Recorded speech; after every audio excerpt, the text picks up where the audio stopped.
hermano. Dios los bendiga más. Como siempre digo, es un privilegio inmerecido de estar aquí. Perdón, van a tener que tener un poquito de paciencia conmigo porque la voz mía no está al 100% hoy. Pero amén. Vamos en este momento. Tengo un poquito de feedback. ¿Me puede bajar esto un poquito? Vamos a estar puestos de pie y abrir nuestras Biblias en el libro de los Hechos, capítulo 3. Voy a estar leyendo de la Nueva Versión Internacional. Vamos a leer versículos del 1 al 10.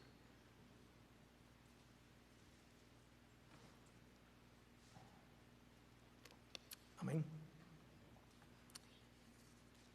Dice la Escritura: un día subieron Pedro y Juan al templo a las 3 de la tarde, que es la hora de la oración. Junto a la puerta llamada Hermosa había un hombre lisiado de nacimiento, al que todos los días dejaban allí para que pidiera limosna a los que entraban en el templo. Cuando éste vio que Pedro y Juan estaban por entrar, les pidió limosna. Pedro, con Juan, mirándolo fijamente, le dijo: míranos. El hombre fijó en ellos la mirada, esperando recibir algo. No tengo plata ni oro, declaró Pedro, pero lo que tengo te doy. En el nombre de Jesucristo de Nazaret, levántate y anda. Y tomándolo por la mano derecha, lo levantó. Al instante, los pies y los tobillos del hombre cobraron fuerza. De un salto se puso en pie y comenzó a caminar. Luego entró con ellos en el templo con sus propios pies, saltando y alabando a Dios. Cuando todo el pueblo lo vio caminar y alabar a Dios, lo reconocieron como el mismo hombre que acostumbraba a pedir limosna sentado junto a la puerta llamada Hermosa, y se llenaron de admiración y asombro por lo que había ocurrido. Bendito eres tú, Señor, soberano Rey del universo, que nos ha dado la oportunidad de estar aquí reunidos en esta tarde, Señor. Señor, te pido que tú hables a tu pueblo hoy, Señor. Que no me miren a mí y que oigan tu voz, Señor. Que cuando yo termine y baje de este altar, Señor, la palabra que tú has dado cale en su corazón, Señor. Te lo pido por los méritos de tu Hijo. Amén. Pueden tomar asiento, hermano. Este es un texto del libro de los Hechos que inicia una jornada nueva en el discipulado.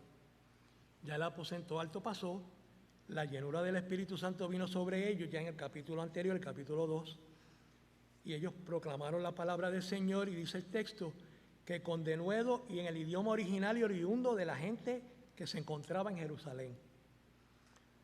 Ahora se habían empezado a dispersar para seguir el mandato de Cristo de proclamar esta palabra por todo el mundo y hacer discípulos. Iban camino al templo, dice el texto, porque era la hora de oración. Y aquí nos detenemos un momento para que usted entienda algo bien importante sobre el cristianismo primitivo, es que ellos iban a orar. Había una hora. No se ora cuando uno cree que puede orar. No se ora cuando uno tiene necesidad de orar solamente. Tiene que haber una disciplina de oración. Si usted quiere estar lleno del Espíritu Santo, se tiene que tener una disciplina de oración. Que nos falta a todos empezar a desarrollarla para que mediante la oración disciplinada el Espíritu se pueda comunicar con nosotros y hacer muchas cosas de las que vamos a decir en esta tarde. Estaban yéndose al templo a la hora de la oración y se encuentran con este cojo de nacimiento, que dice el texto que alguien, no se sabe si eran amistades o familiares, lo ponían en la puerta, en una puerta que se llamaba la Hermosa. La puerta por donde entran todos los líderes religiosos todos los días. La puerta por donde entran la clase alta de Jerusalén. O sea, él estaba ahí bien acomodado en esa puerta. Y por esa puerta es que van a entrar Pedro y Juan. Y en la confrontación con el ciego, El ciego le pide lo que le pide a todo el mundo, una limosna. Y Pedro y Juan no tienen limosna y lo que le van a dar es del poder del Espíritu Santo que está en ellos para llevar a cabo una obra en el nombre de Jesús de Nazaret, nuestro Salvador y nuestro Redentor. Y miremos este texto con un poco más de detenimiento y con un poco de más calma. Ya hemos establecido que los discípulos van al templo a la hora de orar. Y la oración es fundamental en la vida del creyente, hermano. Jesucristo se apartaba a orar. Los mejores momentos de Cristo era cuando Él estaba en el deleite de la oración juntamente con el Padre. En la oración, Él consultó las cosas más difíciles. En oración se enfrentó al Getsemaní y lo venció. En oración le enseñó a los discípulos el Padre Nuestro. Jesús entrenó a sus discípulos que era necesario que oraran. ¿Y por qué? Porque cuando uno ora, no solamente habla con Dios, Dios habla con uno. Y te puede anticipar lo que ha de ocurrir. Te puede preparar para lo que vas a enfrentar. Te puede evaluar la situación en la que estás y darte la palabra correcta. Puede darte la palabra de estímulo, la palabra de esperanza y la palabra de alternativa. En el mundo que nos encontramos hoy, lamentablemente muchas teologías de conveniencia, muchas teologías de necesidad inmediata, muchas teologías de servicarro y de autobanco han evitado que desarrollemos la capacidad de orar, enseñándonos que estos asuntos solamente sean de cerrar los ojos, pedirle a Dios lo que queremos en el nombre de Cristo y que Cristo nos los devuelva. Pero eso no es lo que Cristo le enseñó a sus discípulos. Jesús le enseñó a los discípulos la necesidad de orar como si fuera la necesidad de comer, de dormir, de bañarse, de estar presente. Es un elemento de disciplina que reclama el tiempo de nosotros con el Señor. En muchas ocasiones de nuestras vidas nos hemos visto forzados a orar porque tenemos situaciones que lo ameritan y eso está perfecto. Pero ¿dónde está la oración que le da al Señor la gloria que Él te está reclamando? Que le da al Señor la exaltación, la honra, la alabanza y la adoración plena. Esa oración que puede empezar diciendo, tú eres el grande, tú eres el Señor, exaltado sea tu nombre. Eso es bien distinto al Señor, necesito un carro en el nombre de Cristo. Señor, ayúdame en el matrimonio en el nombre de Cristo. Y eso está bien, pero cada cosa tiene su lugar. Ellos fueron al templo a orar y el judío cuando ora lo que hace es exaltar el nombre de Dios, alabar el nombre de Dios, honrar el nombre de Dios, adorar el nombre de Dios. Los otros asuntos son secundarios. Y aquí tenemos este discipulado, oiga bien lo que le voy a decir, que ya estando llenos del Espíritu, que ya habiendo experimentado lo que es el bautismo y la llenura, como quiera fueran al templo a orar. Yo no sé dónde se nos ha metido en la cabeza que porque estamos llenos del Espíritu no tenemos que orar tanto. No hace falta ir tanto al templo, no tenemos que adorar tanto a Dios, no tenemos que orar tanto a Dios porque tenemos el Espíritu en nosotros. Pero mire lo que hacen los discípulos. Llenos del Espíritu de Dios, van al templo a orar. Van al templo a comunicarse con el Señor. Y es importante por lo menos saber tres cosas de este proceso. Estamos llenos del Señor, tenemos al Espíritu Santo y vamos a orar para que el Espíritu Santo nos dé discernimiento. La iglesia, y cuando hablo de la iglesia hablo de ti y de mí, no puede estar tomando decisiones en la carne. La iglesia no puede estar tomando decisiones por la información que tiene. La iglesia no puede estar tomando decisiones por lo que otro diga lo que tiene que hacer. La iglesia no puede estar tomando decisiones porque leímos libritos de consejería. Los libritos de estos y los libritos de los otros.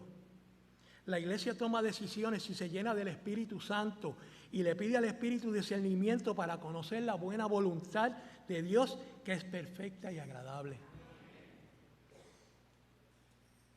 ¿Sabes tú a dónde va tu vida? ¿Sabes tú lo que Dios quiere contigo? ¿Sabes tú cómo vas a manejar el ministerio que Dios te dio? La oportunidad de servir y los dones, los talentos y las facultades que tienes. ¿Sabes tú cómo Dios te quiere usar? ¿Sabes tú dónde Dios te quiere usar? No lo sabemos. Tenemos que meternos a orar para que el Espíritu se nos revele y nos dé discernimiento para tomar las decisiones correctas. Si usted se fija, uno de los grandes problemas que tuvieron los discípulos fue que se apresuraron a llenar la vacante de Judas Iscariote. Y dice el texto que echaron suerte, porque en el Antiguo Testamento hay por lo menos 3 citas, en Crónicas, en Números y en Deuteronomio, donde Dios permite echar suertes para que la gente conozca cuál es su voluntad. Así que los discípulos, teniendo una situación, que hay una plaza vacante en el discipulado, decidieron ir corriendo y usando la costumbre, deciden echar suertes para llenar una vacante que le toca al Espíritu Santo llenar, no a los discípulos. Si hubieran orado más, el Espíritu los hubiera dirigido. Si hubieran esperado al aposento alto, hubieran tenido discernimiento, que la plaza vacante que llenó Matías es la plaza del apóstol Pablo. Ellos hicieron lo que creían conveniente y no importa, porque las decisiones mal hechas el Espíritu las endereza. Pero no podemos seguir tomando decisiones malas. No podemos seguir haciendo lo que no tenemos que hacer. Hay una historia de una mujer que se dedicó a los campos misioneros y cada vez que iba al campo misionero hacía la obra, pero regresaba enferma. Y fue a Costa Rica y vino enferma, y fue a Nicaragua y vino enferma. Y le oró al Señor y le dijo: Señor, ¿por qué me estoy enfermando cada vez que voy, que estoy haciendo tu voluntad? Estoy haciendo la obra misionera que me dijiste que hiciera. Y Dios le contestó y le dijo: no, tú estás haciendo lo que tú quieres. Mi voluntad es que tú seas pastora primero y misionera después. Por eso, en mi misericordia, todavía haces obras, pero tienes que buscarme a mí para que yo te revele lo que quiero contigo. Y en la Biblia hay sendos ejemplos de gente que tuvieron momentos clave en los que le hacía falta orar para que el Espíritu los dirigiera en lo que tenían que hacer. ¿Cree usted que Moisés se hubiera atrevido a pasar el Mar Rojo si Dios no lo hubiera dirigido en su espíritu? ¿Cree usted que ella se hubiera enfrentado a los profetas de Baal si el Espíritu no lo hubiera dirigido? ¿Cree usted que Sansón no hubiera enterrado a los filisteos si el Espíritu no lo hubiera dirigido? El Espíritu es el que nos tiene que dirigir. El Espíritu es el que nos tiene que guiar. El Espíritu es el que tiene que revelarnos las cosas que tenemos que hacer. Hay que tomar de nuevo las rutas y volver a llevar la iglesia al punto de origen. Tenemos que mover la iglesia al aposento alto. No necesariamente al templo, hay que moverla al lugar de encuentro, al lugar donde el Espíritu se nos quiere revelar, al lugar donde el Espíritu nos quiere llenar de su poder y de su gloria, al lugar donde el Espíritu quiere hacer maravillas con nosotros, al lugar donde el Espíritu nos quiere llenar de su presencia para que salgamos a poner las manos a los enfermos, a los que están lisiados, a los que tienen condiciones precarias, a todo el mundo, para que Dios haga proezas, obras y maravillas, que se sanen los ciegos, los sordos, que se levanten los paralíticos, en el nombre de Jesús de Nazaret.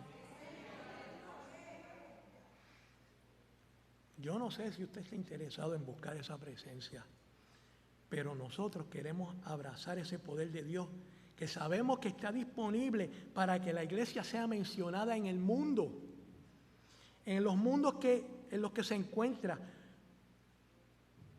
como una iglesia de poder y una iglesia de acción. Pero tenemos que buscar ese discernimiento del Espíritu Santo. Hay que orar para que el Espíritu nos dé valor, porque no nos ha dado el Señor espíritu de cobardía, sino espíritu de valor, de poder y de dominio propio. La idea de meterse con el Espíritu, hermano, no es meramente que yo tengo el Espíritu, es que el Espíritu me posea, es que el Espíritu me posesione, es que el Espíritu me neutraliza el pecado que está en mí, es que el Espíritu cierre puertas que no me conviene para que me dirija y yo pueda decir: estoy lleno del Espíritu de Dios. Necesitamos valor, Porque la iglesia de nuestros tiempos tiene que enfrentar unos retos nuevos y bien grandes. Nuevos desafíos, nuevas controversias. Entre algunas de ellas, el desafiar todo lo que están haciendo con la Biblia. El desafiar las interpretaciones nefastas del texto bíblico. El desafiar los nuevos constructos sociales. El nuevo lenguaje de la sociedad. Es desafiar a aquello que va en contra de nuestros principios y de nuestros valores. Desafiar a la gente que le quieren pasar la mano al pecado. Desafiar a la gente que quiere hacer de la iglesia un híbrido para que esté con Dios y con el mundo, cuando eso es un principio bíblico que no es negociable. Tenemos que buscar el Espíritu Santo para llenarnos de valor y echar fuera de la iglesia lo que no sirve, lo que no tiene sentido, lo que no vale, lo que no edifica, lo que no es de Dios. Pero solo el Espíritu nos puede dirigir a lo bueno y a lo que es bueno y a lo que es malo. Nosotros podemos errar si lo hacemos en nuestra propia facultad. ¿Cuándo vamos a aprender que cuando nosotros vinimos a Jesús no nos pertenecemos ya? Le pertenecemos a Él. Somos su propiedad, somos sus siervos, somos sus hijos, somos de Él. No somos de nosotros. Que Él haga lo que quiera conmigo. Necesitamos orar y encontrarnos con el Espíritu de frente para que el Espíritu nos rompa el carácter. No podemos estar en esta actitud pasiva de seguir siendo los mismos y tener las mismas costumbres y las mismas conductas y las mismas actitudes. Estar diciendo, yo soy así. No. Si estamos en Cristo, tiene que haber una transformación poderosa. Poderosa del Espíritu en nuestras vidas. Y es una transformación que ocurre de la siguiente manera. Transformación quiere decir transformar, cambiar lo que está formado. Yo tengo una forma, el Espíritu viene con una nueva información de Dios para mi vida. La nueva información del Espíritu en mí hace que la formación que yo tenía se rompa mediante la transformación y ocurra una nueva formación. Pedro dejó de ser pescador de peces para ser pescador de hombres, transformación. Pablo dejó de ser candidato al Sanedrín para ser apóstol de los gentiles, transformación. Santiago dejó ser un rebelde y convertirse en el líder de la iglesia en Jerusalén, transformación. ¿Y tú y yo en qué nos hemos transformado?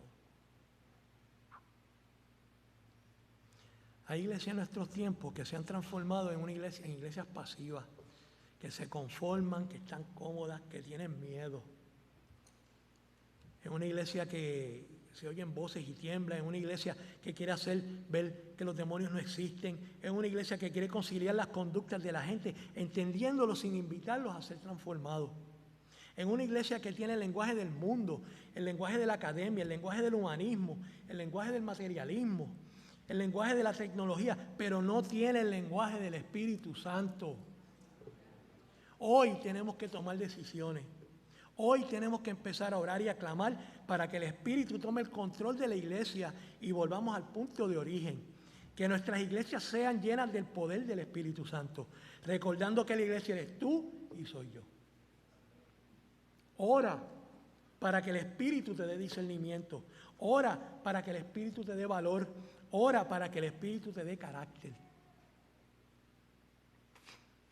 Mira lo que pasó con Pedro y Juan, que yendo a orar se cruzan con este cojo. Y mientras el cojo espera de Pedro y Juan lo mismo de que esperaba de todo el mundo, Pedro y Juan deciden que no le van a dar lo mismo porque no lo tienen. La iglesia no puede dar lo que el mundo está dando. Nosotros no podemos ser imitadores del mundo.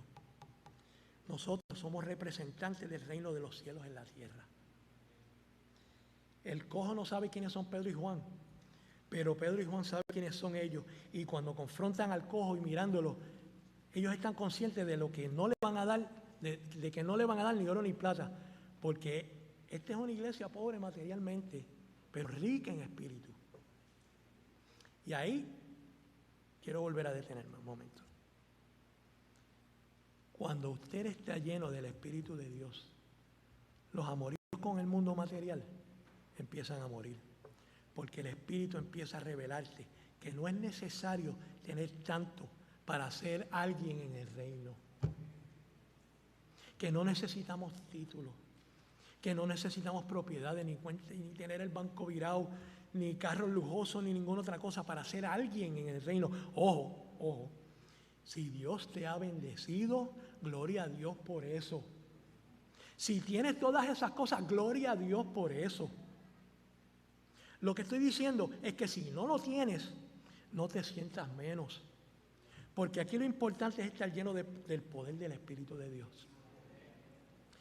Y la iglesia primitiva recogía dinero, los dineros de todo el mundo, y los redistribuían en la gente que no tenían.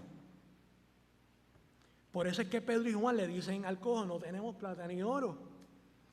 Y ellos no están mintiendo, Pedro no está mintiendo, Juan no está mintiendo. No tienen recursos económicos, pero tienen algo que el cojo necesita. Te vamos a dar lo que tenemos. El mundo en que estamos viviendo está bien confundido, está bien errado, está sumido en múltiples dudas y en controversias mentales y existenciales porque Satanás los quiere tener sometidos. Pero la iglesia tiene algo que puede hacer la diferencia por el mundo. Fíjense que Pedro y Juan no le dijeron: tenemos aquí el tomo número 4 del libro de fulano de tal. No le dijeron: mira, aquí tenemos un manual de cómo manejar la cojera. Tenemos aquí una silla. No le dijeron: tenemos aquí una silla para que te sientes y te lleven. Tenemos un carrito eléctrico para que te puedas mover en Walmart. Todo eso es importante, pero quiero que te concentres en lo siguiente. Lo que la gente necesita es el poder del Espíritu Santo en acción. ¿Y por qué? Porque el cojo después se convierte en el tratado. Pedro y Juan no tuvieron que explicar gran cosa. Cuando la gente empezó a ver el cojo, la gente empezó a dar gloria a Dios porque habían visto un hombre en necesidad y crisis, y ahora vieron unos hombres que tenían el poder para suplir esa crisis. La iglesia de nuestros tiempos ha negociado muchas cosas. No podemos seguir siendo una iglesia conformista. No podemos seguir siendo una iglesia pasiva. No podemos seguir siendo una iglesia que imita lo bueno del mundo.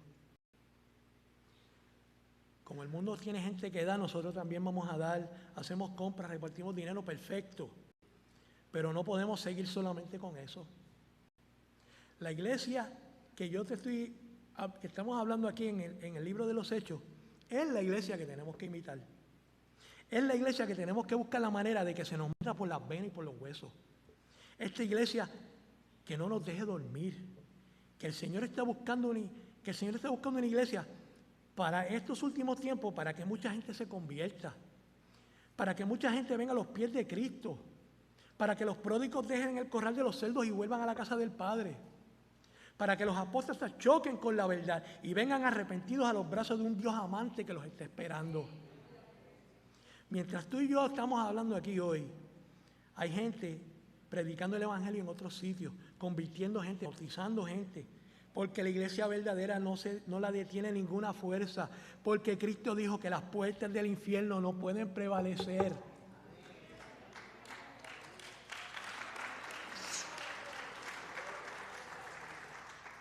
Pero ¿quién se detiene? Nosotros nos detenemos. Pero la iglesia no se detiene. La iglesia sigue marchando. Donde esté. En el mundo entero, en China, en África, en Guatemala, en Honduras, en Costa Rica, donde sea. Incluso en Estados Unidos. En Estados Unidos, en los hispanos de Estados Unidos se está moviendo bien brutal también. ¿Qué vamos a hacer? Yo quiero ser, Carmencita quiere ser, la pastora quiere ser. Nosotros queremos hacer y te invitamos a que quieras ser como Pedro y Juan. Hay que hacer la misión que Cristo nos mandó a hacer. Eso de estar cruzado de brazos no es la simbología de la iglesia. La iglesia tiene un mandato en este tiempo que estamos mirándolo y no le podemos dar paso al enemigo de las almas. Lo importante y lo principal para los que estamos reunidos aquí en esta tarde es para convocar un ejército a ser llenos del Espíritu Santo. No te conformes con un cc, no te conformes con una cucharadita, no te conformes con medio pocillo del Espíritu. Llénate de Él. Que estemos llenos de su presencia. Que lo que salga por tu boca sea gloria a Dios, que sea aleluya. En todo momento. Que sintamos la fuerza del Señor de adentro hacia afuera. Oír la palabra del Señor en nuestros oídos, que nos dirige y nos lleve de bien en bien. No vamos a convencer al inconverso con tratados. No lo vamos a convencer con seminarios. No lo vamos a convencer con argumentos. No lo vamos a convencer con teología. No lo vamos a convencer con exégesis, ni con libros, ni con otra cosa. La gente la vamos a convencer con el poder del Espíritu Santo. Y para eso hay que entrar al aposento alto.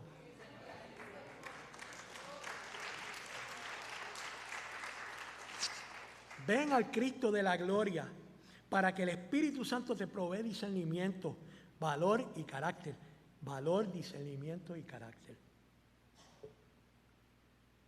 Hermano, yo he estado orando y no pasa nada. Sigue orando. Que a lo mejor no fue hoy, pero a lo mejor mañana sí. No esperes a que la pastora convoque un ayuno o una vigilia o un día completo de oración como la de ayer. Toma tú la iniciativa. Comienza con 5 minutos al despertar y dile al Señor, úsame hoy para tu gloria, úsame hoy para tu gloria, úsame hoy para tu gloria. Y con esto termino, hermano. Uno de los textos más espectaculares de la Biblia es cuando dicen, muchos vendrán a mí en aquel día y me dirán, no dice poco, dice muchos, Señor, en las plazas predicamos y en tu nombre echamos fuera demonios y pusimos las manos sobre los enfermos y se sanaron. Lo espectacular es lo que dice Cristo, apartados de mí, hacedores de maldad, nunca los conocí. Y espérate, ¿cómo es eso? La gente predica y la gente se convierte, echan fuera demonios, oran por los enfermos y se sanan, y Cristo dice que ni los conoce. Porque nosotros no hacemos milagros.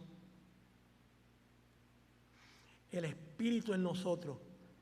Y esa gente que va donde Cristo, o sea, nosotros no hacemos milagros, es el Espíritu en nosotros. Y esa gente que va donde Cristo, era gente que se pararon en los púlpitos, que se pararon en las plazas, y no había más nadie predicando.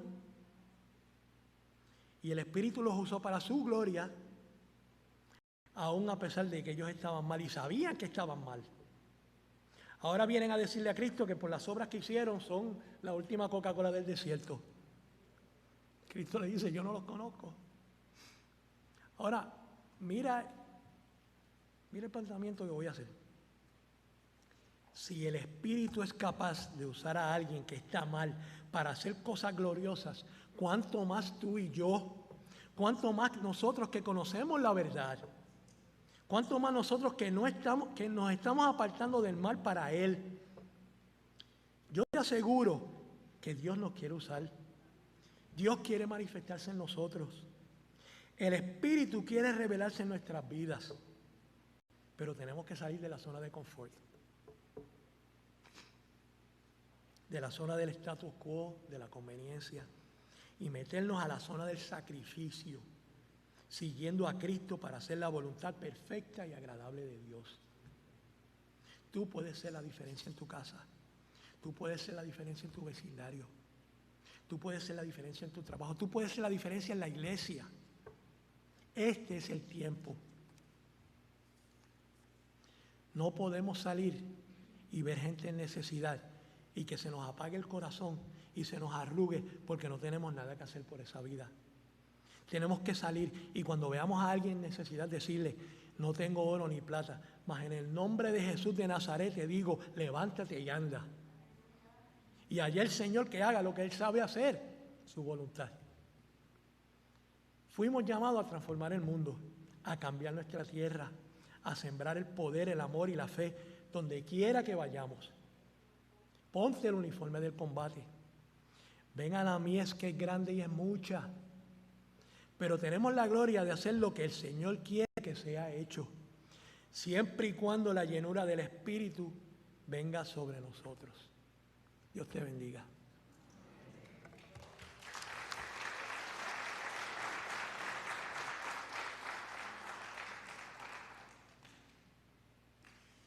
Vamos a ponernos de pie y vamos a orar.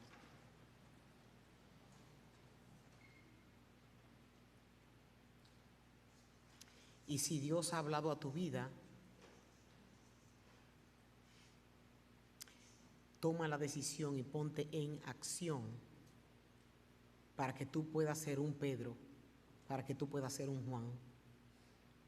Hay muchos cojos, paralíticos y ciegos que están esperando que tú te acerques y le ofrezcas a ellos lo mismo que Pedro y Juan le otorgaron a este cojo o a este ciego.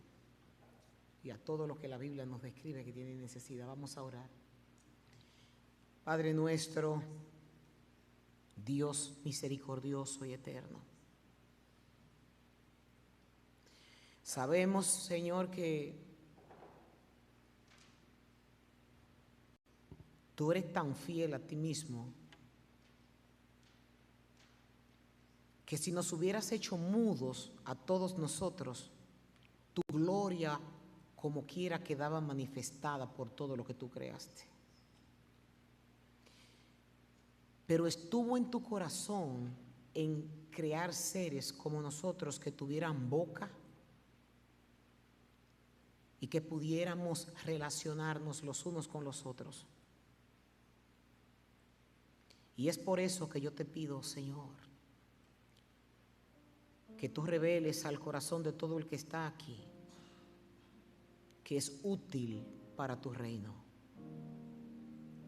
que tú nos necesitas no para tu gloria, sino para que nosotros podamos tener el gran privilegio de conocer lo grandioso que tú eres.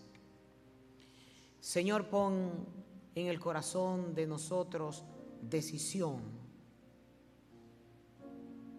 y no decisión de ir aquí o de ir allí o de hacer esto o el otro, la decisión de tener tu llenura, que después de tenerla, tú mismo vas trazando la senda por donde nos quieres llevar.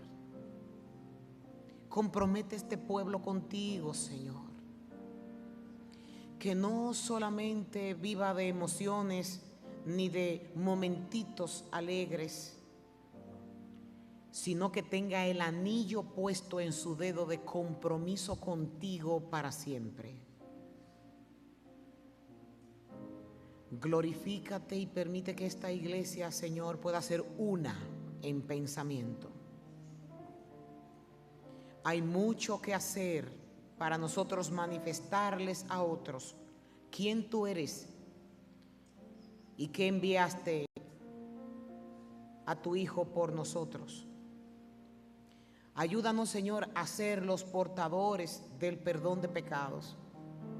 Ayúdanos a ser nosotros, a ser transmisores de las buenas nuevas, de las buenas noticias, de que estábamos enemigos tuyos y que Cristo vino como mediador a reconciliarnos contigo.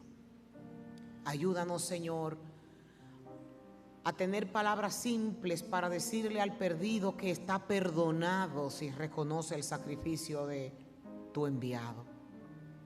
Ayúdanos, Señor, a que con palabras simples podamos decir en el estado de pecado en el que cada uno de nosotros estamos y la oportunidad que aún hay porque todavía tú sigues hablando. Glorifícate, Señor, bendice a Toli grandemente. Y permite, Señor, que Él pueda ser usado por ti por muchos años. Y que muchos puedan ser transformados para Él llevar esa palabra de convencimiento al que la necesita.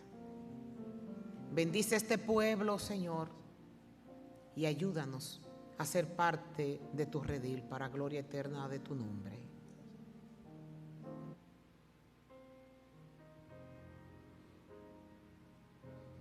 Espíritu Santo, cierra tus ojos, te iglesia, necesito. y medita en Dios.